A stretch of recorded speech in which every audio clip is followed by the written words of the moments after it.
ഇന്നൊരു പായസമായാലോ, അതും ചക്കപ്രഥമൻ. ഇപ്പം ചക്ക കിട്ടാനൊന്നും ആർക്കും പ്രയാസം ഉണ്ടാവില്ലല്ലോ. പിന്നെ പായസം ഇഷ്ടമില്ലാത്തവർ ആരാണല്ലേ? എല്ലാവർക്കും പായസം ഇഷ്ടമാണ്.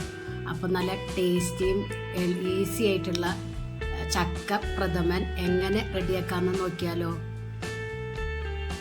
പായസം പപ്പടം കൂട്ടി കഴിക്കാൻ എന്താ ടേസ്റ്റ്. അപ്പോൾ റെസിപ്പിയിലേക്ക് പോകാം. അതിനായി ഞാൻ കുറച്ച് ചക്ക എടുത്തിട്ടുണ്ട്. പഴുത്ത ചക്കയാണ്. അതിൻ്റെ ഞോളയും കുരുവൊക്കെ കളഞ്ഞെടുത്താണ്. അത് മിക്സിയുടെ ജാറിലിട്ടിട്ട് നമുക്കൊന്ന് പേസ്റ്റ് രൂപത്തിൽ അരച്ചെടുക്കേണ്ടതുണ്ട്.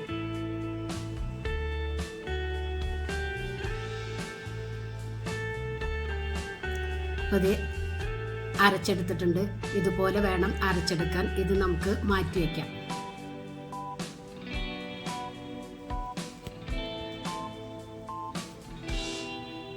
ഇനി വേണ്ടത്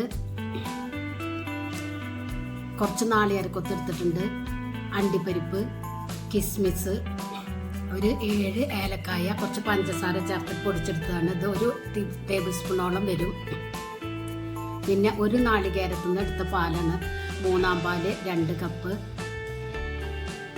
2-ാം പാല് 2 കപ്പ്, 1-ാം പാല് 1 കപ്പ്. പിന്നെ 4 വലിയ ശർക്കര മെൽറ്റ് ചെയ്തെടുത്തതാണ്. ഇനി ചൂടായ ഉരുളിയിലേക്ക് 1 ടേബിൾ സ്പൂൺ നെയ്യ് ഒഴിച്ചു കൊടുക്കാം. നെയ്യ് മെൽറ്റായതിന് ശേഷം നമുക്ക് നാളികേരം വറുത്ത് കോരാം.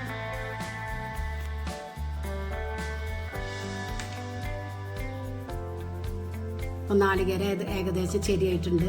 ഒരു ചുമന്ന കളറായിട്ടുണ്ട്. ഇത് ഒരു പാത്രത്തിലേക്ക് മാറ്റി കൊടുക്കാം.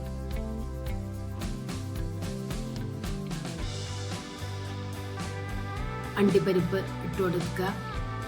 അതൊന്ന് കളർ ചേഞ്ച് ആകുമ്പോൾ അതിലേക്ക് കിസ്മിസും ഇട്ട് കൊടുക്കാം.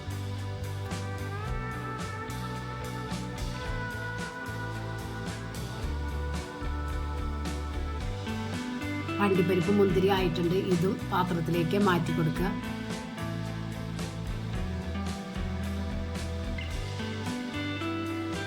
ഇതും മാറ്റി വയ്ക്കുക.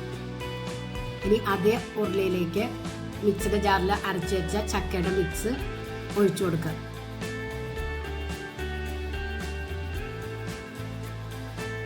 രണ്ട് മിനിറ്റ് നേരം ഒന്ന് ഇളക്കി കൊടുക്കണം.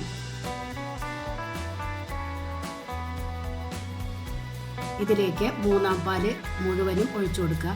ഇതിൽ കിടന്നിട്ട് വേണം ചക്ക വെന്ത് കിട്ടാൻ. മീഡിയം ഫ്ലെയിമിൽ സ്റ്റൗവ് വെച്ച് കൊടുക്കാം.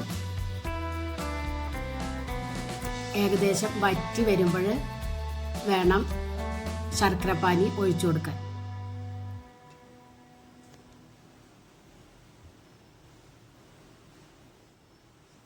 ശർക്കരപ്പാനി മുഴുവനും ഞാൻ ഒഴിച്ചു കൊടുക്കണില്ല. ചക്കയിൽ മധുരം ഉള്ളത് കൊണ്ട് നോക്കിയിട്ട് വേണം ശർക്കരപ്പാനി ഒഴിച്ചു കൊടുക്കാൻ. ഞാൻ പകുതി മാത്രമേ ഒഴിച്ചു കൊടുത്തിട്ടുള്ളൂ. ഇനി വേണമെങ്കിൽ നമുക്ക് ഒഴിച്ചു കൊടുക്കാം.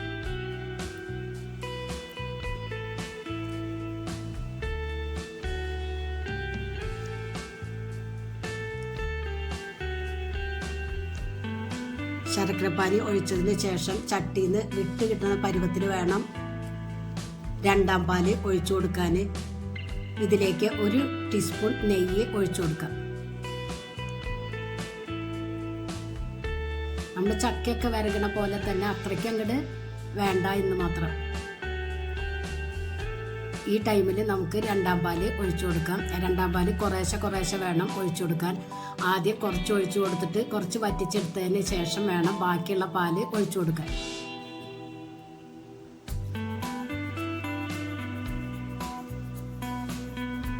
അത് ഏകദേശം വറ്റി കിട്ടിയിട്ടുണ്ട്. ഇനി ബാക്കിയുള്ള പാല് ഒഴിച്ചു കൊടുക്കാം. ബാക്കിയുള്ള പാല് ഞാൻ മുഴുവനും ഒഴിച്ചു കൊടുത്തിട്ടുണ്ട്. ഇനി ഇതൊന്നും കൂടി വറ്റിച്ചെടുക്കണം. കൈ നിർത്താതെ വേണം ഇളക്കി കൊടുക്കാൻ.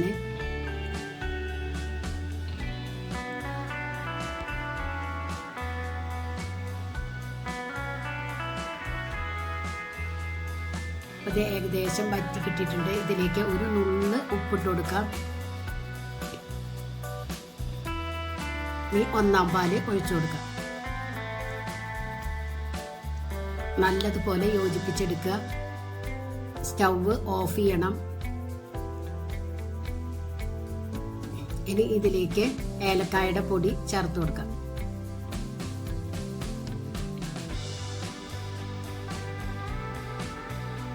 വീണ്ടും മിക്സ് ചെയ്തെടുക്കുക. മുകളിൽ അണ്ടിപ്പരിപ്പ്, മുന്തിരിയും നാളികേരക്കൊത്തും ഇട്ട് കൊടുക്കാം. അടിപൊളി ടേസ്റ്റാണ്. എല്ലാവരും ഒന്ന് ട്രൈ ചെയ്ത് നോക്കി ഫീഡ്ബാക്ക് ഒന്ന് അറിയിക്കുക. നിങ്ങൾക്ക് ഈ ചാനൽ ഇഷ്ടമാവുകയാണെങ്കിൽ പ്ലീസ് ഒന്ന് സബ്സ്ക്രൈബ് ചെയ്ത് ലൈക്ക് ചെയ്ത് ആ ബെല്ലൈക്കൺ ഒന്ന് അമർത്തുക. അപ്പോൾ ഞാനിടുന്ന ഇതുപോലുള്ള വീഡിയോസിൻ്റെ നോട്ടിഫിക്കേഷൻ നിങ്ങൾക്ക് കിട്ടും. ഫ്രണ്ട്സിന് ഷെയർ ചെയ്യാനും മറക്കരുത്. Thank you.